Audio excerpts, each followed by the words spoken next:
What's going on, y'all? This is John Alsace with the Face Mask Podcast, and today I wanted to do a backfield breakdown on the Indianapolis Colts. And their backfield looks like this: Johnathan Taylor, Hines, Marlon Mack, and Jordan Wilkins. Drafted with the 41st overall pick in the 2020 NFL Draft, Johnathan Taylor is a 5'10", 226-pound running back who ran a 4.39 40-yard dash and finished with over 6,000 yards in 3 seasons at college in Wisconsin. And a year after being drafted by the Colts, Taylor sits as the 3rd leading rusher in the NFL in 2020. As a rookie, he put up 1,169 rushing yards and 11 scores on 232 carries, and he caught an additional 36 receptions for 299 yards and 1 score on 39 targets. Now this is even more impressive considering Taylor received little offseason preparation due to the pandemic. Now, Taylor was one of a few running backs who started off the season kind of slow and continued to improve throughout the season with Indianapolis. Originally, he was a part-time player on offense, but Taylor's snaps and touches rose through the offseason, and you would assume this has to do with the fact that, again, COVID. But working in his favor, he went on to average 22.8 touches per game in his final 5 contests, including elevated pass game work, which we know is the road to true RB1 production. Taylor averaged 2.7 targets per game, despite the presence of Hines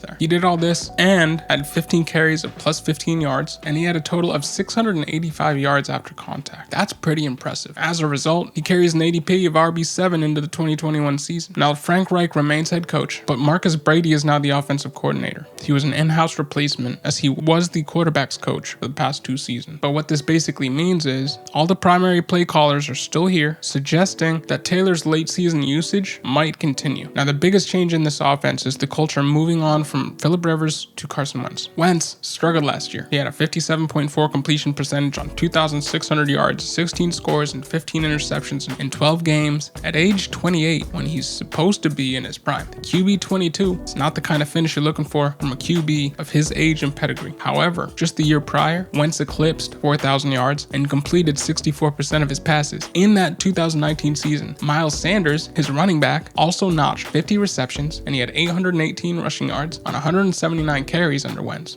which bodes well for both Hines and Taylor. The Colts are also returning 4 of their 5 starting offensive linemen following Anthony Costanzo's retirement, which also bodes well for Carson Wentz and this whole offense, as the struggling O-line was one of the main factors in Carson Wentz's downfall last season. Now, Indianapolis still has Hines on the roster, and Hines produced 380 yards on 89 carries last year, with another 482 yards on 63 receptions, scoring 7 TDs in total, along the way to an RB20 finish in half PPR. However, Taylor's 8.3 yards per reception and 5.0 yards per carry over that span were better than Hines, who only had 7.7 yards per reception and 4.3 yards per carry. And Rivers was known as a QB that checked down early and often to running backs. So not only is Taylor better at running and receiving than Hines is losing the quarterback that fed him the rock that many times. Another thing working against Hines, especially in Dynasty, is that he's set to hit free agency after the 2021 season. But for now, he's a Colt. And for what it's worth, they're returning Marlon Mack from season-ending injury. He signed a 1-year deal worth $2 million.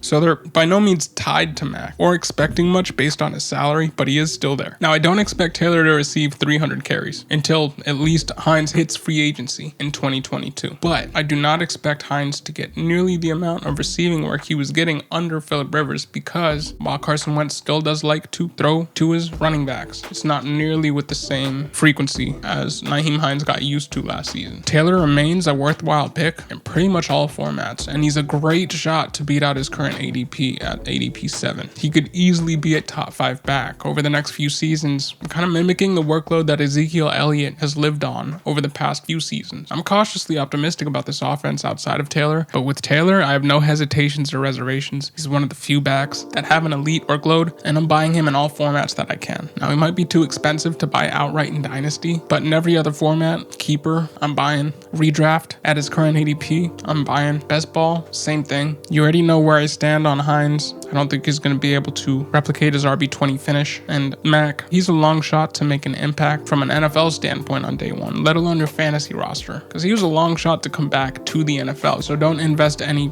fantasy draft capital or even a roster spot into Marlon Mack in the 2021 season. So what do you guys think? Do you guys think I'm way too high on Johnathan Taylor? Do you guys think I'm being too harsh on Hines? Do you guys think I should be giving a little bit more love to Marlon Mack? And should I be slapping myself for not even talking about Jordan Wilkins in this episode? Put your thoughts in the comment section below. Thank you for listening. This is the Face Mask Podcast. My name is John Alsace, signing off.